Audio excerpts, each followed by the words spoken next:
Good morning, Robert Scribbler filming for the OBX wave report, looking south at some 1 foot plus grovelers in the I guess late morning now on October the 18th. Did just complete surf session number 217 for 2023. What does 217 surf sessions mean? It means surfing in non-ideal conditions like this, practice almost every day, surfing in the cold, surfing in the heat, surfing in the jellyfish.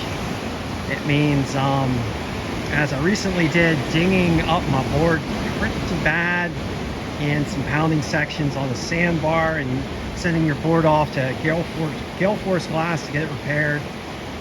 It means, at least for me at age 50, heading to 51, some amazing growth and a second life as a surfer here in the Outer Banks, which has just been absolutely wonderful.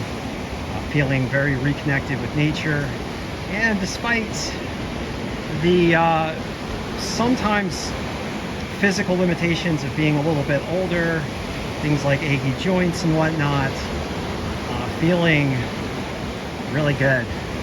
Much better than I probably would be feeling at age 50. So lots of good stuff as a result of getting out there and surfing and having the resolve to surf regardless of the nature of the waves.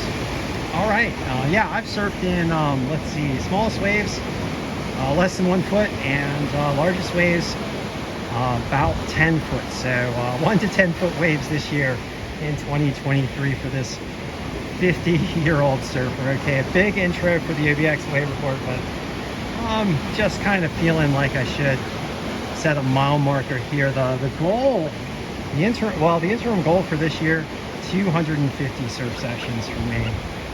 And what does a surf session mean? It means 3 to 5 complete waves and or wipeouts at least. This last graveling section I managed to get 8, which included 6 waves and 2 wipeouts. So that's a good surf session for me today. Surf session 217 on some much less than ideal conditions on a big foamy wave bandit, because my surfboard's my regular surfboard, the Lost Rocket Redux, is in the shop and just got the word from Gale Force Glass it is repaired. All right, so let's get down to some of the wave conditions for today in the Outer Banks. As you can see, it is small, it is grovelly. According to the wave monitors, better waves further south, but nothing to write home about. We've got 1 foot plus conditions here in Nag's Head, slight chop, northeast swell at 1.4 feet in 9 seconds, north winds at 12. Air temperatures 62 degrees, so cooling down quite a bit. You're going to need your wetsuits out there. Ocean water temperature 68.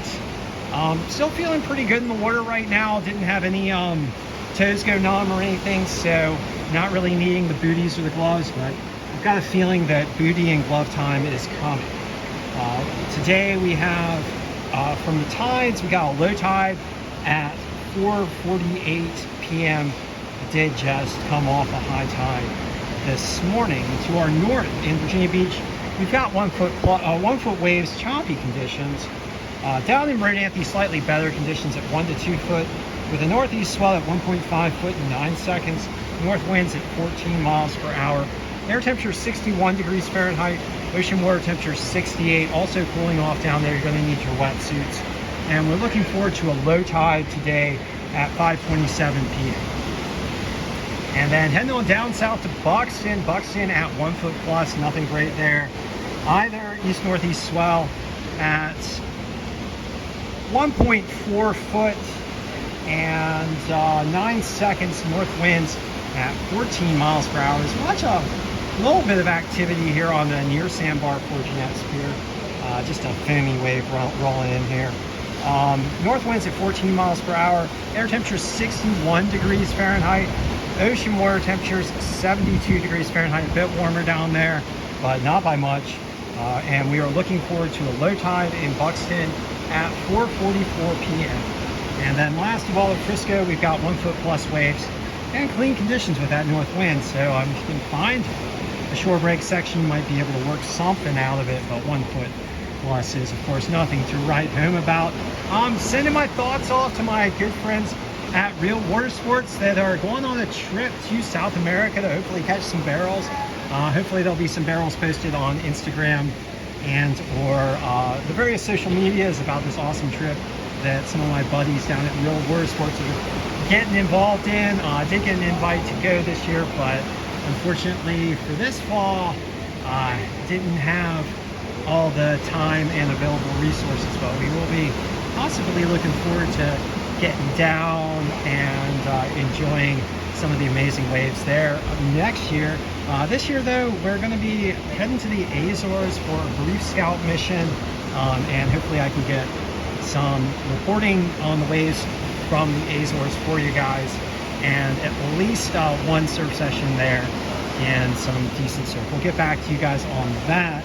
And so heading back to now with the local and regional and Atlantic weather forecast from the National Hurricane Center and the National Weather Service.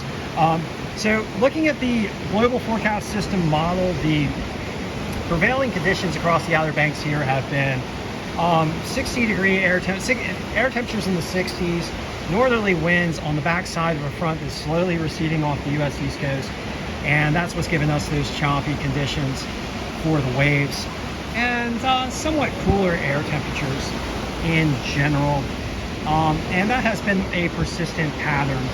As we get into the end of the week, we're expected to see more of a swell, particularly on Friday, Saturday, and Sunday, and calmer wind conditions and hopefully more glassy waves. So let's keep our fingers crossed and hope those conditions can emerge. Looking at the National Hurricane Center is monitoring a disturbance in the central tropical Atlantic heading generally toward the Caribbean Sea. And that system, according to the National Hurricane Center, has an 80% chance of developing. It's looking a lot more organized on the satellite picture, so we're just going to have to monitor that bad boy and see if it does eventually affect our weather and our wave conditions here in the Outer Banks. All right, so thank you for joining me for this Wednesday, October the 18th session of the OBX Wave Report, surf session number 217 for me, major milestone for this year. I hope you guys do get out in the water, and as I always do at the end, I'd like to ask you guys to please do everything you can to help protect our coastlines from the impacts of climate change driven by fossil fuel burning. And the primary defense right now that we have for reducing the impacts of climate change is the mass deployment of clean energy, being wind, water, solar, and electric vehicles, to reduce those carbon emissions, as well as applying as many sustainability measures as we can. All right, so thank you for joining me once again. And once again, I hope you guys get out in the water, and I will be back with you shortly.